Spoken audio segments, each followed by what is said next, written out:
USA E2 investor visa की processing के लिए दो तरह के डिफरेंट राउट्स या डिफरेंट ऑप्शंस आपके पास होते हैं। आप या तो यूएस एम्बेसी के थ्रू E2 वीज़ा प्रोसेस करते हैं, वीज़ा एप्लीकेशन सबमिट करते हैं,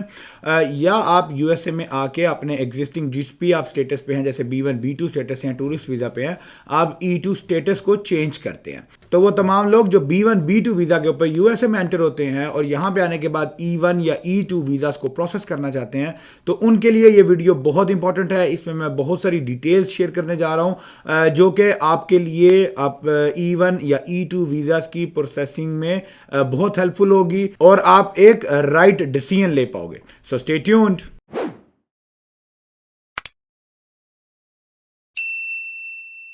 Assalamu alaikum. My name is Rahil Sheikh and I'm a business consultant based in Virginia, USA. मेरी फर्म स्टार्टअप बिजनेस ब्यूरो में we provide consulting and management services to foreign investors and entrepreneurs जो USA में business establish करना चाहते हैं या USA के E1 E2 visas को प्रोसेस करना चाहते हैं, परसू करना चाहते हैं। E2 वीज़ा जो कि यूएस का एक ट्रीटी इन्वेस्टर वीज़ा है, इसका एक ज़बरदस्त फॉर्मेट ये है कि आप अपने एक किसी भी क्वालिफाइंग एग्जिस्टिंग या ब्रांड न्यू बिजनेस को इस्टेब्लिश करते हैं, उसमें आप एक सफिशिएंट अमाउंट ऑफ कैपिटल जो है या सब्सटेंशियल अमाउंट जो है वो आप इन्वेस्ट करते हैं और उस इन्वेस्टमेंट की बेस पे आप E2 वीज़ा प्रोसेस कर सकते हैं। अब E2 वीज़ा की प्रोसेसिंग से रिलेटेड दो डिफरेंट तरह के ऑप्शंस मौजूद है। अगर आप अपने होम टाउन में हैं या अपनी कंट्री ऑफ रेजिडेंस में हैं, तो आप बिजनेस एस्टैब्लिश करने के बाद, इन्वेस्टमेंट्स डिसबर्स करने के बाद आप यूएस एम्बेसी के थ्रू E2 वीज़ा को प्रोसेस करते हैं। या फिर आप, अगर आपके पास B1 B2 वीज़ा मौजूद है,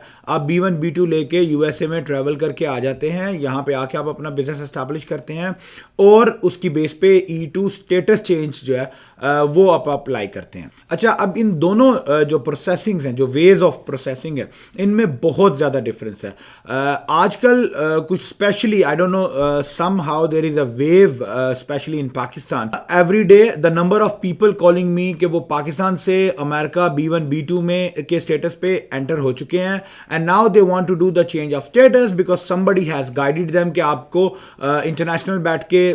अपने जो बिजनेस या बिजनेस इन्वेस्टमेंट्स या वीज़ा प्रोसेसिंग करने की ज़रूरत नहीं है, आप अमेरिका आ सकते हैं और यहाँ से आके स्टेटस चेंज कर सकते हैं। So basically in this current wave I don't no somehow there is a big wave coming now कि पाकिस्तान से बहुत सारे लोग जो है वो विजिट वीज़ास के ऊपर अमेरिका आ रहे हैं और यहाँ से आके स्टेटस चेंज करना चाह रहे हैं because somebody has guided them, some attorneys, consultants, advisors or some visa agents or I don't know, somebody has advised them कि आप ये कर सकते हैं, इसमें अप्रूवल के चांसेस ज़्यादा हैं, इसमें इन्वेस्टमेंट थोड़ी हैं, इसमें आपको स्मॉल इन्वेस्टमेंट के साथ स्टेटस चेंज हो जाता है और ये ज़्यादा कन्वीनियंट ऑप्शन है। No doubt, it is a convenient option as compared to processing the E2 visa from the US Embassy. But as long as you are coming as well prepared and well planned, then yes, it is a viable option for you. But the problem what is happening today is कि लोग unprepared आ रहे हैं. They are not even ready to understand the concept and the differences in the both programs, in the both ways of processing the E2 applications. And what is happening is कि बहुत सारे लोग अपनी families को ले के USA में land करते हैं B1 B2 के स्टेटस पे, जो कि एक टूरिस्ट वीज़ा का स्टेटस है, और उसके बाद यहाँ पे आने के बाद वो अपनी बिजनेस रिसर्च और बिजनेस प्लानिंग जो है वो स्टार्ट करते हैं। अब इसमें होता गया जो बहुत कॉमनली आजकल मैं जो है वो देख रहा हूँ कि लोग यहाँ पे ट्रैवल किया फैमिलीज़ के साथ, आप अपने एग्जिस्टिंग होम टाउन से जो भी आपके डे टू डे के ऑपरेशंस थे, बिजनेसेस थे, जॉब एम्प्लॉयमेंट्स थी, आपके सोर्सेज ऑफ फंड्स थे, सोर्सेज ऑफ इनकम थे, आप अपनी एम्प्लॉयमेंट्स हैं, उन सबको वाइंड अप करके, बच्चों के स्कूल वाइंड अप करके, फैमिलीज़ को जो है वो वाइंड अप करके, now you are coming here and then you think कि आप यहाँ पे स्टेटस चेंज करके रह लोगे। या on the second category of the people, ये वो लोग हैं जिनको इस बारे में पूरी डिटेल ही नहीं पता कि E1 स्टेटस चेंज में और E2 वीज़ा एप्लीकेशन प्रोसेसिंग में क्या मेजर डिफरेंसेस हैं। सो दे आर कमिंग हियर कि वो B1 B2 पे एंटर करेंगे, अमेरिका में आएंगे, $50,000 की इन्वेस्टमेंट्स करेंगे और इसके बाद स्टेटस चेंज करके वो वापस चले जाएंगे। So that's absolutely wrong information and this is not how E2 statuses और E2 वीज़ास वर्क। तो सबसे पहले आप इन दोनों चीजों में डिफरेंस समझ लीजिए, E2 वीजा क्या होता है और E2 स्टेटस क्या होता है। Quick overview, there is a lot of other videos also जहां पे मैंने बहुत दफा जो है वो E2 स्टेटस और E2 वीजास में डिफरेंसेस एक्सप्लेन किए हैं, but let me give you a quick overview कि E2 वीजा वो वीजा स्टैंप होता है आपके पासपोर्ट के ऊपर, जो कि यूएस एम्बेसी के थ्रू आपके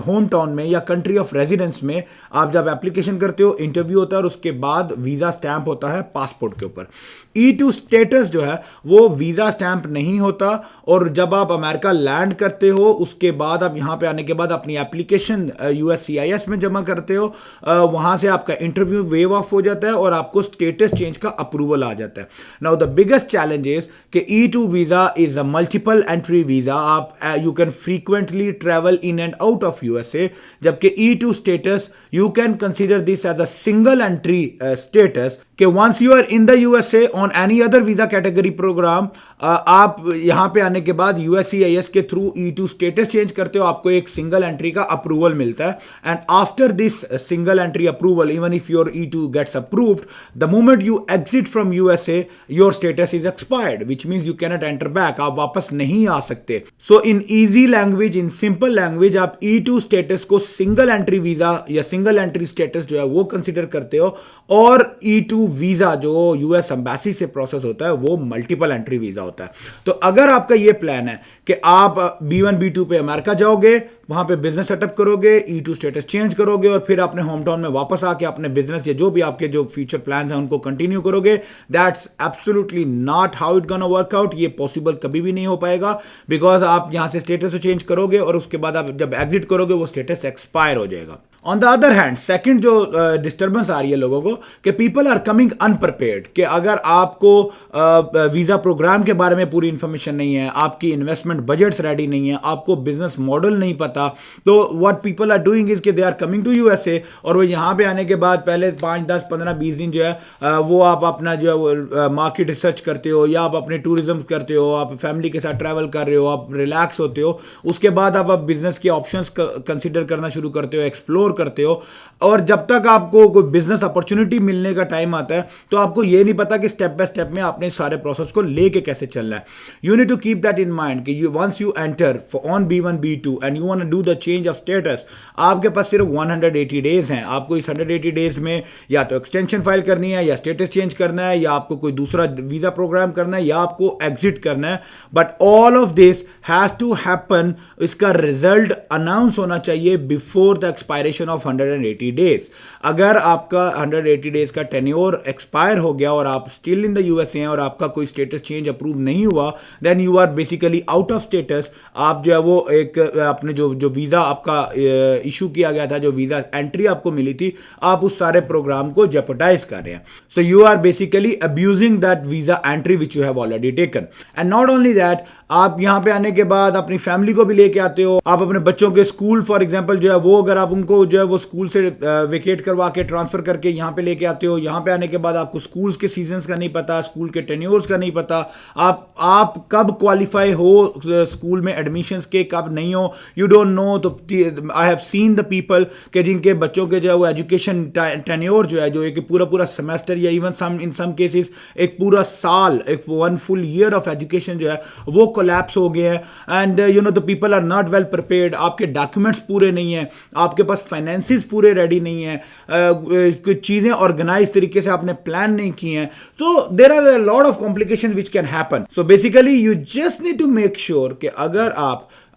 यहां E2 स्टेटस चेंज करना चाहते हो, then there is a whole different planning and procedures as compare to कि अगर आप सिर्फ E2 वीजा प्रोसेस करना चाहते हो। सो दोनों के प्रोसेसेस और दोनों के आउटकम्स एब्सोल्युटली एक दूसरे से डिफरेंट हैं। तो आपके करंट सिनेरियोज में, सिचुएशंस में और फ्यूचर प्लान्स में आपको कौन सा प्रोग्राम सूट करता है, तो you need to take that decisions very very carefully. So please, जब तक आपको कंप्लीट इंफॉर्मेशन ना हो, आप कोई इस तरह के लाइफ चेंजिंग बड़े डिसीजंस नहीं लीजिए। You need to make sure that you get to learn the exact in and outs and comparisons of the different models and the different visa options which you are pursuing, ताकि आप यहां पे आके ना सिर्फ time, पैसे, resources और उसके अलावा जो एक इमोशनल और साइकोलॉजिकल जो डिप्रेशन है, आई have seen people going through a lot of tough time if you come here unplanned and unprepared. So at the end, I would just like to advise you that you need to make a well-informed, well-prepared and well-planned decision when it comes to your biggest decision or biggest movement of your life for you and for your family. So US business इससे related या US E2 visa program से related आपके कोई questions हो, कोई concerns हो, तो feel free to reach out to me and my team would be happy to address all of your concerns. Thank you so much. अस्सलाम वालेकुम.